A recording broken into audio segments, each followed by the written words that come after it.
Hi folks, welcome back to Physics with Captain Rod. I'm making this video to help you out with your homework in Unit 3. We're going to take a look at number 17.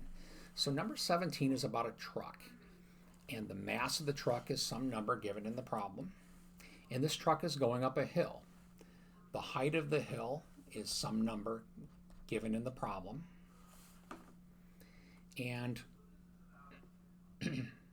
what we're told is that there's some sort of friction force acting on the truck doing work. So maybe that's due to maybe air drag or some sort of force. It's not important to understand exactly where it's coming from, but there's some sort of force which is going to be basically this way on the truck. I'm going to call that little F for friction. And the driver is somehow giving it gas, which is pushing the truck up the hill. I'll put F sub, we'll call it force from the engine. All right, the details of where these are coming from not super important, but an important thing to realize is that this type of force with the truck moving to the left is doing positive work. This force is doing negative work.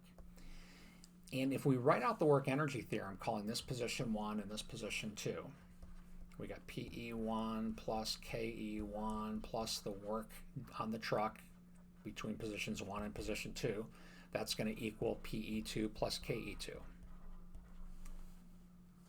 Now, the PE1, right, if we just measure potential energy from here, the potential energy 1 is 0. Now, normally under KE1, normally we would put 1/2 mv squared. However, if you read the question, and it actually asks for the difference in kinetic energy. So what they're actually asking for is like kinetic energy 2 minus kinetic energy 1. That would be the difference in kinetic energy. So rather than put 1/2 mv squared, let's just leave this kinetic energy 1, whatever that is. Okay, now for the work term, one of the forces mentioned does positive work. Mine says 6.51 times 10 to the 5th joules. So you put that number in joules. And then one of the forces is said to do negative work. So we're going to go minus whatever that number is in joules equals the PE2. All right, here we are at position 2. The potential energy is equal to mgh. And then the KE2, let's just leave it KE2. We could put 1/2 mv squared, but again, this is what we wanted to find. We're looking for the difference between the kinetic energies. So what we want to do is take KE2 and subtract KE1.